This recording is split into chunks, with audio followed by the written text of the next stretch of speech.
Muy bien, vamos a finalizar, hermanos, a nuestra jornada dominical, yendo por algunos otros puntos que hemos estado haciendo sobre esta serie de estudios que hemos titulado Dándole un propósito correcto a nuestra vida, lo cual tiene como propósito enfocar correctamente nuestra vida en los planes de Dios. La semana pasada nos quedamos observando acerca de que los propósitos de nuestra vida, hermanos, fueron para un diseño eterno. Recordamos que el libro de Eclesiastés nos dice que Dios ha dejado eternidad en nuestro corazón. Eso significa que nosotros, hermanos, tenemos una vida más allá de solamente pensar en lo que estamos haciendo ahorita, que toda nuestra vida gira en el enfoque de la eternidad. Y ya vimos 3 puntos en cuanto a eso, en cuanto a cómo los propósitos de nuestra vida fueron para un diseño eterno. Vimos que toda la vida debe incluir actos primordialmente con un efecto eterno, porque esta vida nos brinda opciones, dijimos, pero solo algunas pasarán para la eternidad. Y allí en su bosquejo están algunos de los subpuntos que hicimos sobre este punto. Toda la vida debe incluir actos primordialmente con un efecto eterno. 2, dijimos que debemos mantener una mentalidad a corto plazo, que no fuimos creados con esa mentalidad de pensar a corto plazo, sino a largo plazo, a la eternidad, porque es ahí donde vamos realmente a terminar, ya sea en la eternidad con el Señor o en la eternidad fuera de la presencia del Señor, ¿verdad? Por eso deberíamos de tomarlo en cuenta. Y el tercer punto que tocamos, en el cual nos quedamos, es la manera que definimos nuestra vida va a determinar nuestro destino. La manera que definimos nuestra vida va a determinar nuestro destino. Primera de Corintios 15:32 dice algo al respecto, y es bueno que nosotros examinemos esta parte de lo que dice Pablo aquí a los Corintios y podamos ver cómo realmente vamos a definir nuestra vida, porque eso tiene que ver con el propósito que Dios quiere que cumplamos. Hermano Pablo, Primera de Corintios 15:32, ¿qué dice? Si como hombre batallé en Efeso contra fieras, ¿qué me aprovecha si los muertos no resucitan? Comamos y bebamos, porque mañana moriremos. Esa última parte del versículo era parte de una filosofía de vida que tenían muchísimos y que, por supuesto, todavía hoy muchos tienen. O sea que la vida, en definitiva, sirve nada más para disfrutarle ya, para hacer lo que tenemos que hacer y nada más. Y mucha gente define su vida como pues una carrera, define su vida como ¿cómo se dice a esos? Roller coaster, una montaña rusa arriba y abajo. Y hay muchas maneras como uno quiere definir su vida. Lo último que le dije es que mi vida está definida, hermanos, en base a lo que yo quiero escuchar cuando llegue a la presencia de Dios. Bien hecho, buen siervo y fiel, ¿verdad? Ese es cómo defino mi vida. Defino mi vida en base a lo que yo quiero escuchar cuando yo llegue a la eternidad. Pero la manera que definimos nuestra vida va a determinar nuestro destino. Y las expectativas de nuestra vida se forman en la manera que definimos nuestra vida. Tal como el Señor lo dice en Juan 6:38, ¿verdad? ¿Se acuerda lo que dijo el Señor en Juan 6:38, hermano Marcos? ¿Qué dice el Señor en Juan 6:38?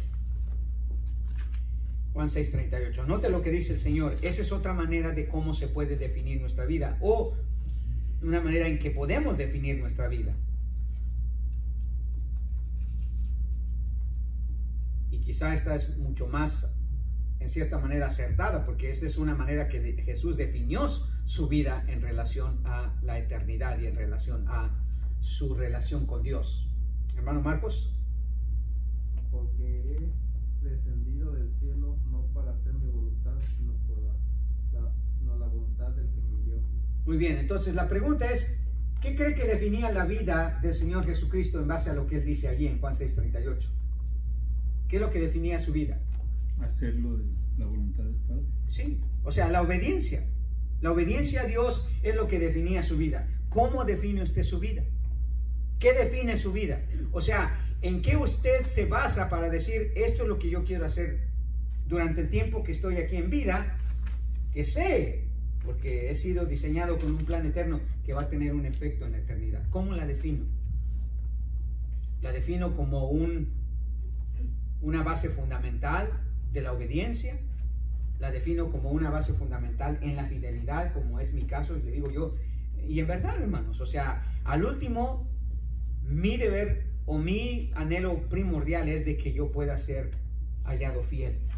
Porque en muchas de las escrituras encontramos que eso es lo que se requirió Dios, o lo que requirió Dios de ciertas personas. Y no solamente de ellas, sino de todos los cristianos. En 1 Corintios 4:1 creo que el apóstol Pablo dice: ahora como administradores del Señor se requiere que todos seamos fieles, dice, ¿verdad? Fieles. Entonces la manera de ver la vida definirá en qué inviertes las cosas de mayor valor para ti en este mundo. Entonces si defino mi vida en base a la fidelidad de lo que yo quiero escuchar cuando llegue a la presencia de Dios, eso quiere decir que tengo que invertir mi vida en aquellas cosas que me van a permitir escuchar esas palabras. Bien hecho, buen siervo, infiel y fiel. Ahora, aquí viene un detalle importante. Dios es quien debe definir la vida. ¿Ok? Dios es quien debe definir la vida. O sea que la definición de tu vida en cierta manera tiene que ser un resultado de lo que dice su palabra o de lo que demanda de su palabra. No que te inventas una definición de tu vida solo por tener algo. No, sino que uno escudriña las escrituras y uno ve, oh, esto va a definir mi vida. Por ejemplo, veamos el caso de Moisés. ¿Qué es lo que definió su vida? ¿Verdad? O Elías, ¿qué es lo que definió su vida? En el caso de Moisés, lo que definió su vida era el mandato que el Señor le dio, el llamado que el Señor le dio de qué, de sacar al pueblo de Israel de esa esclavitud. Y entonces podríamos decir que su vida se definió por su fe en que el Señor, eso es lo que iba a hacer con su vida. Lo llamó en una zarza, ¿verdad? Yo te voy a enviar. Y podemos ver varios otros ejemplos. Entonces, Dios es quien debe definir lo que tu vida es, o lo que tu vida debe ser, ¿no? Es Dios. Ahora, Él define la vida en tres maneras. Dios define la vida en tres maneras. No son las únicas, pero podría decirse que si uno estudia todas las escrituras, hermanos, estas son las tres definiciones que Dios le da a tu vida, ¿ok? Y en esas a lo mejor tú puedes encontrar la tuya, de cómo quieres definir tu vida. La primera de ellas: tu vida es definida como una prueba en la tierra. Tu vida es definida como una prueba en la tierra. O sea, todo lo que Dios te permite pasar, hermano, es porque Dios te está probando. Todo. Dios prueba tu vida, hermanos, tu carácter, tu fe, tu fidelidad, tu paciencia, tu obediencia, tu lealtad, tu integridad y todo lo demás. Esta vida, hermanos, en definitiva, es una prueba. Y yo no sé, pero yo antes, cuando era un estudiante de secundaria, por ejemplo, a lo que más le temía eran los exámenes, o sea, las pruebas, pues. Porque yo sabía que normalmente siempre llegaba a ellas, ¿sabe cómo? Sin haber estudiado, o sea, no preparado. Ya sabía que iba a haber una prueba. ¿Cómo iba a salir de ella? Era el asunto. Y les tengo que confesar que la mayoría de ellas yo hacía trampa. Me llevaba mis acordeones aquí. Lo malo era que casi nunca de lo que ponía yo aquí estaba en el examen. Uno de nuestros maestros de ciencias sociales, me acuerdo muy bien de él, decíamos el Buda. Y no porque era gordo ni nada de eso, sino porque siempre sonreía, ¿verdad? Siempre sonreía y le decíamos el Buda. Pero él nos confundía porque nos decía que iba a venir una cosa en el examen y realmente casi nunca ponía lo que nos decía que iba a venir en el examen. Y siempre salía con la excusa de que no, tú debiste haber estudiado todo, toda la materia, no nada más lo que iba a venir en el examen. Bueno, el asunto es que yo salía mal de los exámenes. Yo salía mal de los exámenes porque no iba preparado. Y la vida aquí, hermanos, es una preparación. Eso que estás pasando en tu vida es una prueba, hermano. Como quiera que sea. Tu vida es definida como una prueba, pero que Dios te está haciendo pasar por esto para probar que seas paciente, que seas... Ahí acabo de decir, Dios está probando tu carácter, tu fe, tu fidelidad, tu paciencia, tu obediencia, tu lealtad, tu integridad, tu santidad. Todo es una prueba en la vida. Así se define. En definitiva, tu vida aquí es una prueba. Todo. Cómo usas el dinero. O sea, el dinero que Dios te da, cómo lo usas. El tiempo que Dios te da, cómo lo usas. Entonces, fíjate bien. Si tú defines tu vida como una prueba, ¿cómo quieres salir de ella? ¿Aprobado? Fíjese que el Señor le dice precisamente por medio de Pablo a Timoteo, ¿verdad? ¿Se acuerda qué le dice, hermano Jesús? Pablo a Timoteo, en 2 de Timoteo creo que... sí, 3:15 es, no me acuerdo muy bien, pero dice él, procura con diligencia presentarte delante de Dios aprobado, como obrero que no tiene de qué avergonzarse, que usa bien la palabra de verdad. En otras palabras, hermanos, es para uno como pastor, o como maestro, o como líder, es una prueba lo que nosotros estamos haciendo. Por eso le hablé de fidelidad, porque yo sé que Dios me prueba en cada día que pasa acerca de mi pastorado. Es una prueba.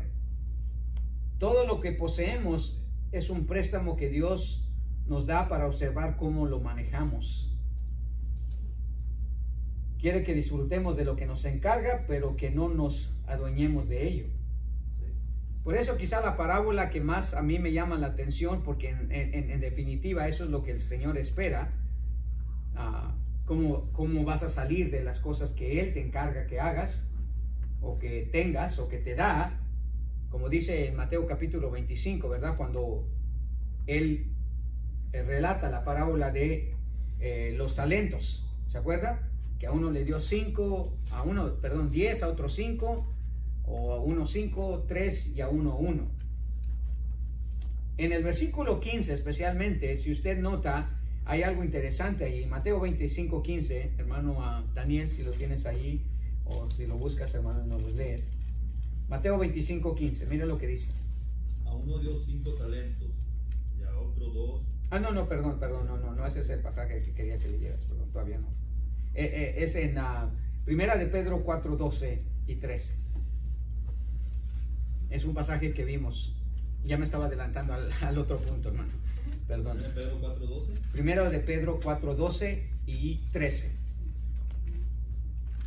Amados, no os sorprendáis del fuego de prueba que os ha sobrevenido, como si alguna cosa extraña os aconteciese, sino gozaos por cuanto sois participantes de los padecimientos de Cristo, para que también en la revelación de su gloria os gocéis con alegría. Muy bien. Y lo que Pedro está diciendo, no te sorprenda que esto es una prueba. La vida es una prueba. Entonces, no solo Dios prueba tu carácter, tu fe, tu fidelidad, tu paciencia, tu obediencia, tu lealtad, tu integridad, sino también las tribulaciones, los sufrimientos, el dolor, las desgracias, son pruebas que Dios usa para prepararte a la eternidad, para salir como vas, para ver cómo sales de ellas. Sales como Job, ¿verdad? Victorioso. Me probará, dice el Señor, y saldré como oro. ¿O como quién vamos a salir? ¿Como aquellos que se echan para atrás? Dios siempre lo va a probar a uno, hermano. Siempre. Todo lo que Dios te da es una prueba. Ya sea emocional, física, material, espiritualmente hablando. Él te va a probar, quiere ver qué es lo que vas a hacer con lo que Él te da, con lo que Él ha puesto en tus manos. Entonces, la vida se define como una prueba. Entonces, en definitiva, ¿cómo queremos salir de ella? ¿Cómo queremos salir de ella? Si Dios te llamara a su presencia, ¿qué te diría? Bien hecho, buen siervo fiel, o siervo malo o negligente. ¿Qué hiciste con mis talentos? ¿Los escondiste? ¿No hiciste nada con ellos? ¿O te esmeraste, trabajaste y hiciste todo lo necesario? ¿Cómo vas a salir de la prueba? ¿Cómo vas a salir de esta prueba de tu paso por este mundo? Entonces, tu vida es definitiva como una prueba. Una segunda manera que Dios define la vida es que tu vida en la tierra es definida como un fideicomiso. Fideicomiso. ¿Qué quiero decir con eso, hermanos? Que Dios te designa como el administrador de aquellos bienes que tienen un efecto eterno. ¿Escuchaste? O sea, que Dios te va a demandar cuentas de ello. No solamente te va a probar a ver cómo sales de ello, sino te va a demandar cuentas de ello. ¿Por qué? Porque sabemos que todo le pertenece a Dios, hermano. Entonces, hay veces Dios, hermanos, nos encarga cosas para ver qué hacemos con ella. ¿Qué hacemos con ella? En Salmo capítulo 24, versículo 1, es importante que recordemos esto que el Señor nos dice. Hermano Jesús, Salmo 24, 1, mire lo que dice. De Jehová es la tierra y su plenitud, y el mundo y los que en él habitan. O sea, todo es de Él. Si resumimos ese versículo, todo es de Él. Entonces, es como un fideicomiso. Él te lo da y espera ver qué es lo que haces con ello. ¿Qué es lo que haces con ello? Debemos recordar que todo lo que poseemos es un préstamo de Dios para observar cómo lo manejamos. Quiere que disfrutemos de lo que nos encarga, pero que no nos adueñemos de ello.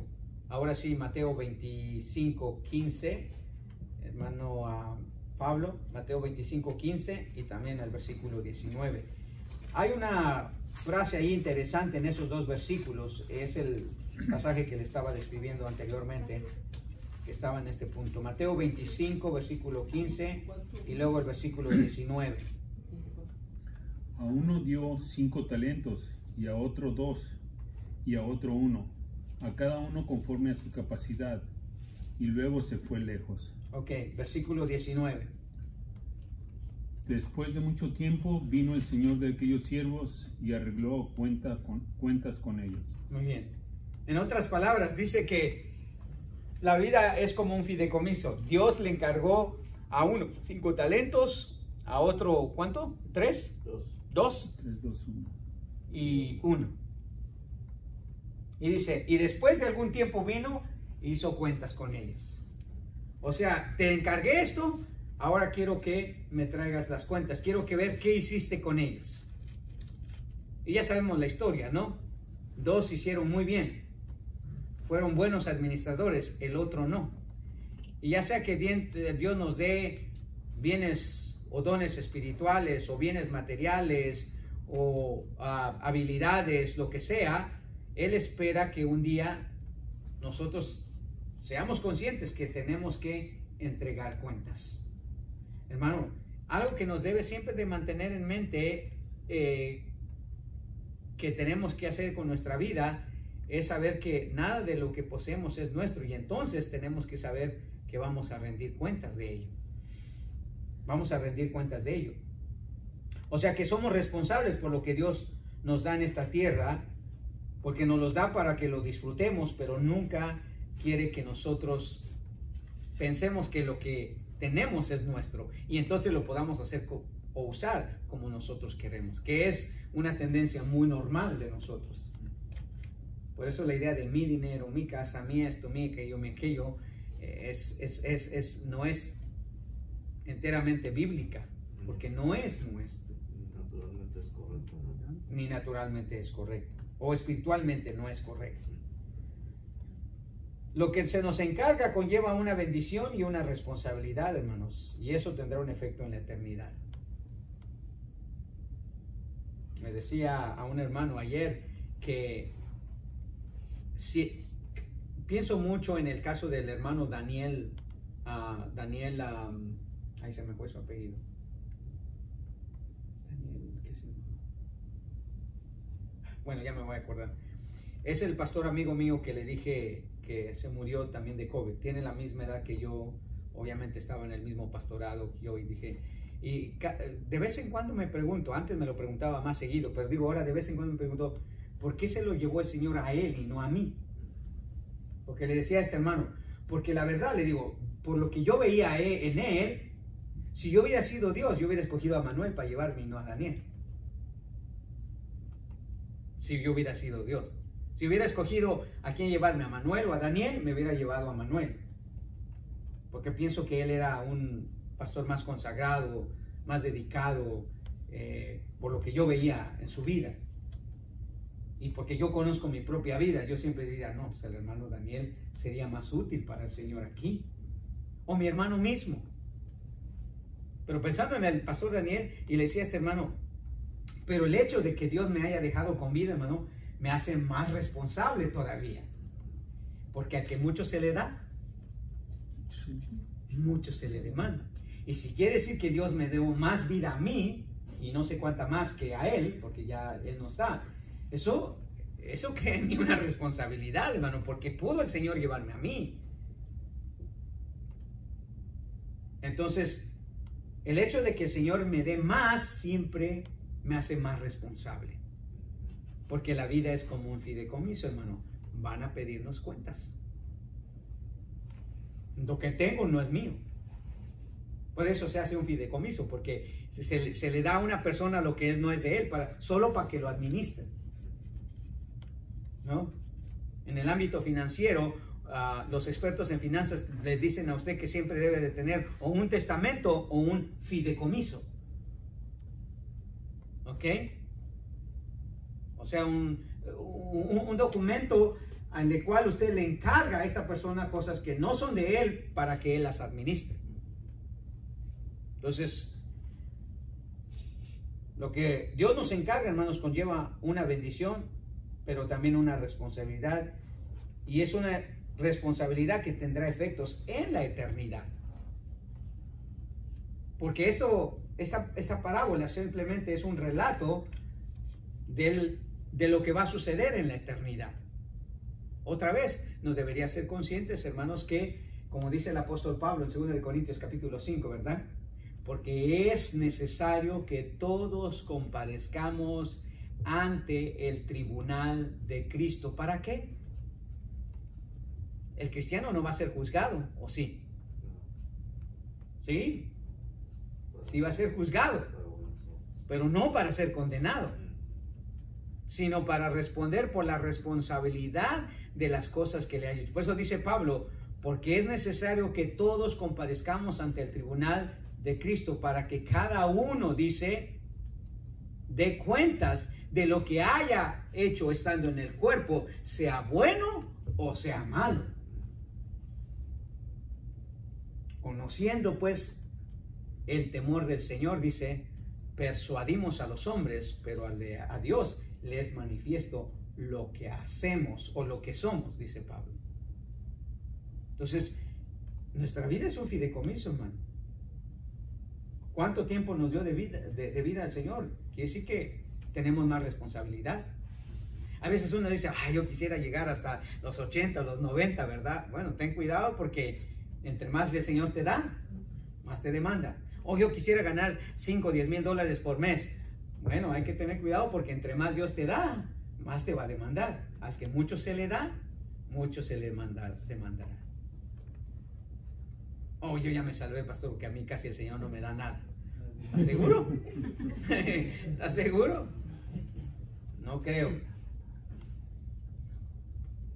Dice el autor del libro, de Una vida con propósito, en una parte del libro, dice él, mucha gente no logra darse cuenta de lo que el dinero es, ambas cosas, una prueba y un fideicomiso de Dios. Lo que Dios nos confía en esta tierra producirá recompensas eternas. Es cierto, hermano, el dinero es una prueba y un fideicomiso.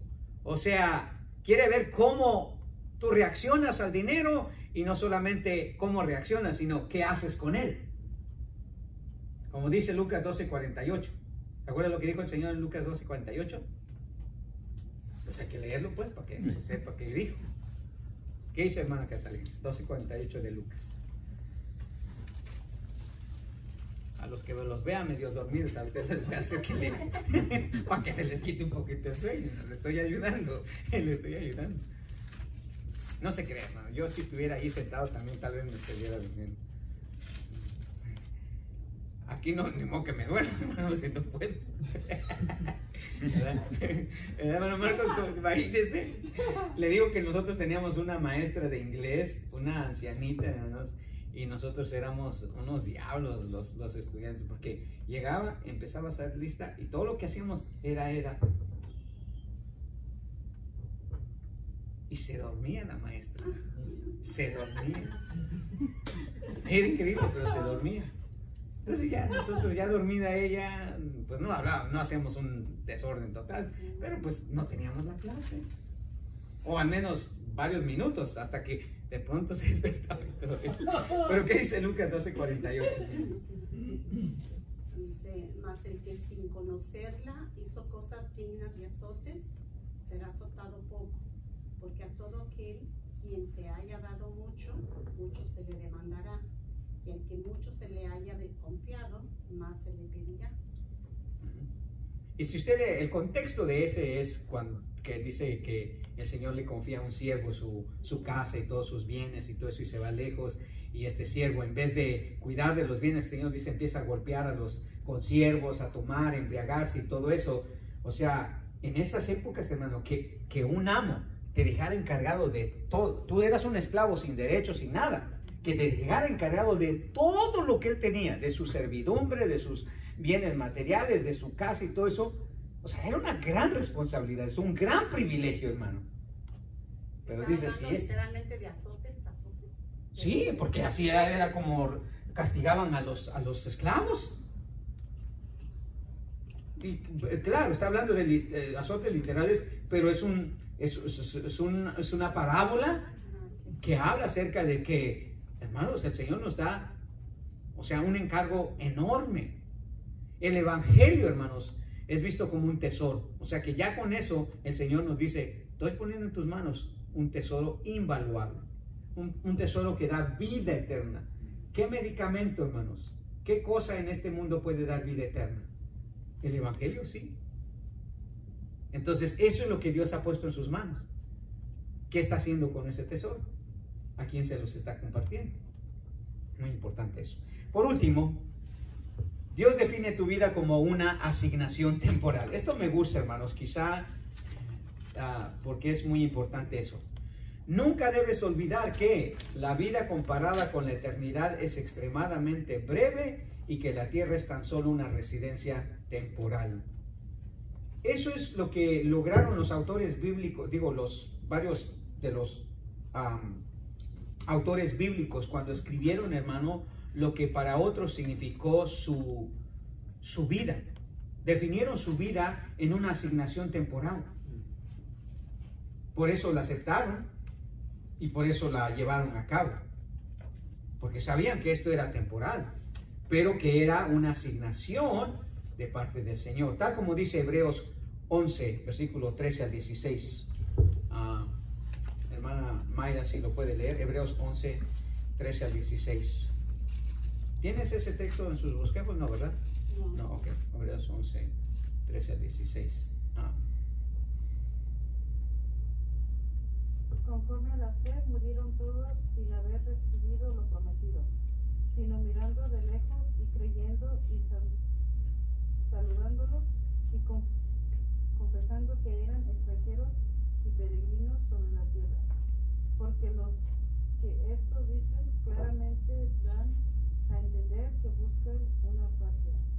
Pues si hubiesen estado pensando en aquella de donde salieron, ciertamente tenían tiempo de volver, pero anhelaban una mejor, esto es celestial, por lo cual Dios no se avergüenza de llamarse Dios de ellos, porque les ha preparado una ciudad. En otras palabras, parafraseando lo que dice el autor de Hebreos, es, ellos no veían lo que estaban haciendo para Dios como algo que iba a durar todo el tiempo. No era por un tiempecito, era por un corto lapso de tiempo, pero que tenían efectos eternos. Pero todo lo que Dios nos da, hermanos, es algo temporal. Y todo lo que Dios nos encarga es una asignación temporal, pero que tiene efectos en la eternidad. Aún las tareas diarias, hermanos, de nuestra vida deberían de mantenerse con la mentalidad de que son algo temporal. Algo temporal. Para que tengamos alivio a veces, porque dicen, no, hombre, toda la vida voy a estar así. Toda la vida voy a estar de pastor y con pocas ovejas. Ya debió de ser doctor. En Colosenses capítulo 3, versículo 19 al 20, el apóstol Pablo dice que aún las tareas como el trabajo deberían de verse con una mentalidad a corto plazo, como una asignación a corto plazo, ¿verdad? Mire lo que dice Colosenses 3, 19 al 20, hermano. ¿Quién no ha leído? Hermano Eddie. Colosenses 3, 19 al 20.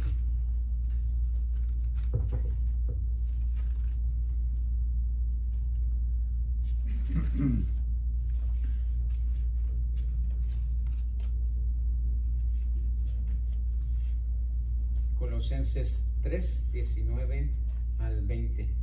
Maridos, amad a vuestras mujeres, no seáis ásperos con ellas. Hijos, obedeced a vuestros padres en todo, porque esto agrada al Señor. Padres, no exasperéis a vuestros hijos para que no se desalienten. Siervos, obedeced en todo a vuestros amos terrenales, no sirviendo al ojo, como los que quieren agradar a los hombres, sino con corazón sincero, temiendo a Dios. Todo lo que hagáis, hacedlo de corazón, como para el Señor y no para los hombres, sabiendo que del Señor recibiréis la recompensa de la herencia, porque a Cristo el Señor servís. Muy bien. El que hace Está bien ahí. ¿No estaba hasta el 20 todavía? Sí. Ok, muy bien. Pero si usted ve, Pablo da varias tareas allí. La de los padres, la de los hijos, la de los siervos. Y todo dice con una mentalidad. Que esto que estás haciendo es corto. Realmente lo que viene es, o el resultado es en la eternidad. Sabiendo que al Señor, dice, servís y de Él recibiréis la recompensa. Eso es lo que va a suceder en el tribunal de Cristo. Lo que le acabo de mencionar que dice Pablo en 2 de Corintios 5, 10 en adelante. Que dice, todos compareceremos ante el tribunal de Cristo para que cada uno dé cuentas de lo que haya hecho estando en el cuerpo, sea bueno o sea malo. De esto está hablando, de las designaciones que Dios nos da, hermanos, que son temporales, pero que tienen un efecto eterno. Entonces debemos de considerar que nuestra vida se define en el hecho de que estoy haciendo algo temporal, pero va a tener un efecto eterno. Y si es temporal, algún día va a terminar, hermano. El cansancio, la fatiga y todo eso. Nuestra verdadera identidad, hermanos, está en la eternidad. Nuestra patria verdadera está en el cielo. Por lo tanto, todo lo que hagamos en este mundo, en esta tierra, en este país, hermanos, es una asignación temporal. Decía el autor del libro, dice, la vida en esta tierra es una misión temporal. No podemos adaptarnos a ella porque hemos sido creados para algo mejor. Nuestra búsqueda en cada tarea de nuestra vida debe ser con la mira a aquello que no se ve ahora, sino solamente que se verá en la eternidad. Pablo decía, si todo lo hacemos con la mente de que es algo temporal, que es una asignación temporal, porque es así como lo define la Biblia. Nada de aquí que vas a hacer, hermano, es para la eternidad. O sea, en base a tiempo. En base a recompensa sí, pero no en base a tiempo aquí. Algún día va a terminar mi tarea como pastor. Y como dije, al hermano Daniel se le terminó, a mi hermano se le terminó, a nosotros se nos termina en algún tiempo nuestra asignación temporal. Pero recuerde, la recompensa es eterna, o el resultado es eterno. El gran teólogo C.S. Lewis decía esto, muy breve, pero él decía esto: todo lo que no sea eterno, escucha bien, todo lo que no sea eterno es eternamente inútil. ¿Entiendes la magnitud de eso? Todo lo que no es eterno es eternamente inútil. Hay cosas, hermanos, que son inútiles en la eternidad. No te van a servir de nada, pues. Pero si tomas en cuenta que la vida es una asignación temporal, entonces sabes que lo vas a hacer por poco tiempo, pero el efecto es eterno. Como en las ofrendas, ¿verdad? ¿No? Lo que tú pones es muy, pero muy, una porción tan microscópica, hermano, comparado a lo que el Señor va a recompensarte en la eternidad. En la eternidad. No hay palabras para eso. Ahora, finalmente, quiero que meditemos muy bien en otro punto de esta serie de estudios. Quizás sea de lo último que veamos y nada más vamos a ver cómo yo, como decía el apóstol Pablo, el hermano Pablo, bueno, es apóstol, ¿verdad? No llamado por el Señor, pero sí designado por el Señor, ¿verdad? Quiero que sepa, apóstol simplemente quiere decir enviado, ¿ok? Pero formar el grupo de los apóstoles que Jesús escogió, ya no hay. En ese sentido ya no hay apóstoles, porque hay algunos que por ahí dicen que son apóstoles de Jesús. No hay tal cosa. ¿Qué iba a decir? Bueno, ya se me fue. ¿He dicho algo yo? Oh, sí. No como apóstol. No he dicho nada.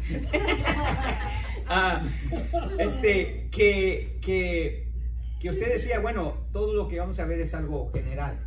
¿Cómo yo sé cuál es mi propósito? Eso es a lo que quiero terminar, ¿ok? Pero simplemente para darle una probadita acerca de eso, vamos a ver cuál es el propósito supremo de la vida. Y no vamos a terminar todo su bosquejo, obviamente, pero sí quiero que lo mantengan porque vamos a indagar sobre eso. ¿Cuál es el propósito supremo de la vida? Es, hermanos, agradar a Dios. De todo lo que hemos visto, hermanos, realmente lo más supremo que tenemos que considerar es que nosotros fuimos creados con un solo propósito. Y de ahí se deriva todo lo demás, ¿verdad? Todo lo demás que hemos visto es agradar a Dios. Y vamos a tomar el ejemplo de Noé, porque eso es lo que dice, que Noé fue alguien que agradó a Dios. Su vida se convirtió en una forma de ofrenda a Dios, la cual agradó a Dios. ¿Qué dice Génesis 6:8? Un par de minutos y terminamos. Se nos hizo tarde por todo lo que hicimos ahora.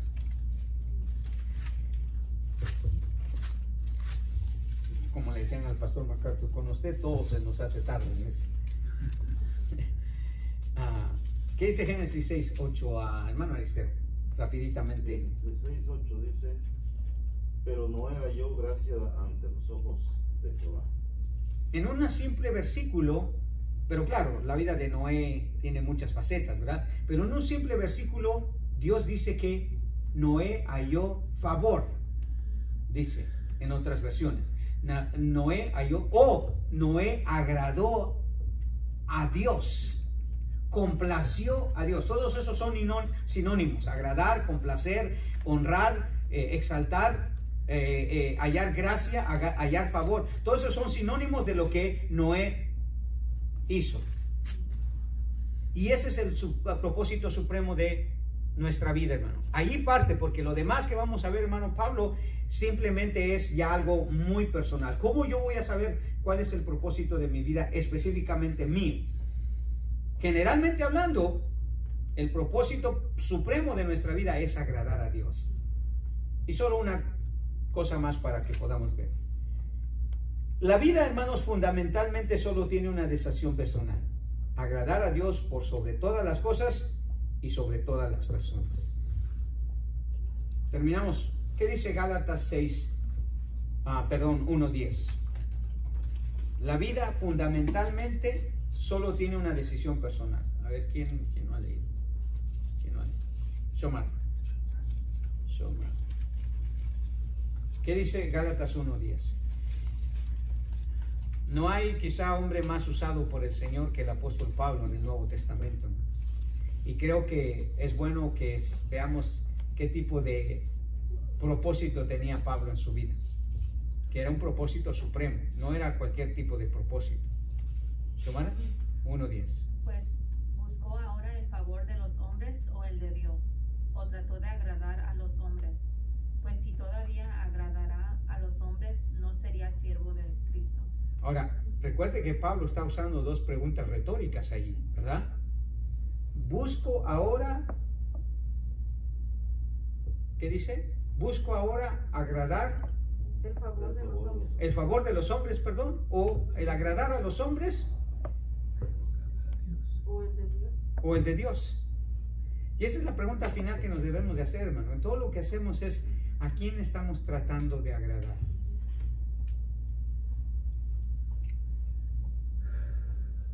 Toda nuestra vida tiene que tener ese supremo propósito, hermano: agradar a Dios. No a todos vamos a agradar, hermano, como somos, lo que hacemos, ¿cierto? Así como el otro pasaje de Colosenses que decía hacerlo todo para el Señor. Claro, sí, porque es a Él quien lo tenemos que agradar. Debería de ser una constante, hermanos, en nuestra vida, saber que si estamos agradando a Dios, hermano, no vamos a poder agradar a todos. O no nos debe de preocupar si agradamos a todos. Si usted cree que usted está agradando a Dios con lo que hace, usted no se va a preocupar si agrada a todos, porque eso es lo de menos. Eso es lo de menos. Y Pablo fundamentaba su vida en una sola decisión personal. Busco ahora el favor de los hombres, dice Pablo, o el de Dios. O sea, busco el agradar a los hombres o agradar a Dios o agradar a Cristo. Eso es lo que Pablo decía. Es una pregunta retórica que él mismo la contesta, ¿verdad? Porque él mismo la contesta, porque dice que busco ahora el favor de los hombres o el de Dios. Si yo trato de agradar a los hombres, es obvio, dice, que no sería un siervo de Cristo. O sea, no podría servir a Cristo, no podría agradar a Cristo, porque no hay una armonía entre ellos. Hay un completo contraste. O agradas a Dios o agradas a los hombres. Y ese es un propósito supremo, hermano. No hay nada que complace a Dios que tú lo agrades. ¿Por qué cree que el Señor mandó a hacer a los israelitas tantas ofrendas? Porque dice que todas las ofrendas subían como un olor fragante, agradable a Dios. Dios quería agradarse de lo que los israelitas hacían por medio de las ofrendas. Es una manera de agradar a Dios. Los perfumes agradan a uno, ¿verdad? O le desagradan. Por eso Pablo dice que nosotros somos como un perfume para Dios. ¿Pero qué clase de perfume? ¿Que agrada o que desagrada?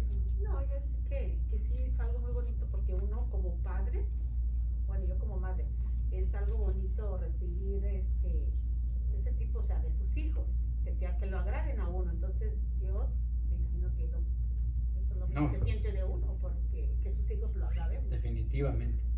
Y si nosotros consideramos más frecuentemente, hermanos, y esa es la realidad, bueno, ¿a quién estoy queriendo tratar de agradar? ¿Por qué me afano querer agradar a alguien más?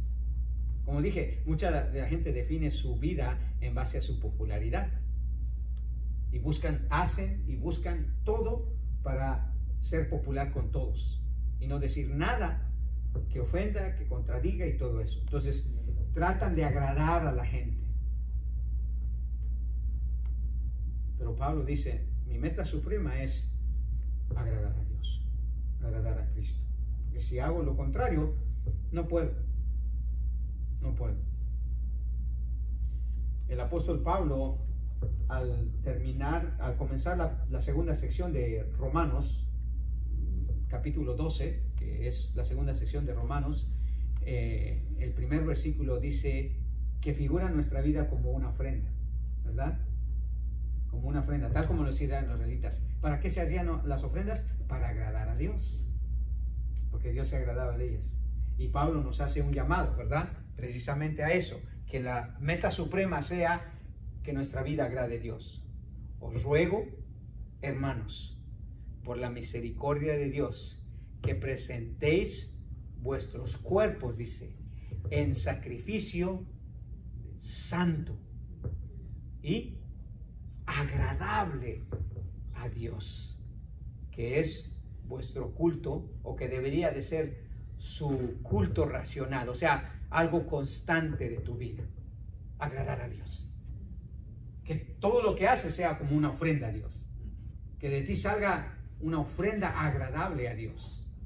Qué triste es que disgustemos a Dios por agradar a los hombres. O a nuestro propio, sí, nosotros, ¿verdad? Que somos hombres. Entonces, esa es la meta suprema, hermano, que nosotros agrademos a Dios. No hay otro propósito.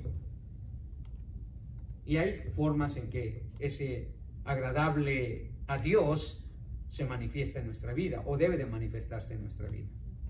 Sí es cierto que queremos agradar a la esposa, al esposo, hermano, pero ellos son secundarios, hermano. Mientras usted esté agradando a Dios, asegure que de vez en cuando no le va a agradar a los demás. Pero siempre asegúrese que es a Dios quien usted está agradando, ¿verdad? Que es al Señor quien estamos agradando nosotros. Entonces, veamos eso. Ruego disculpas porque la hermana me acaba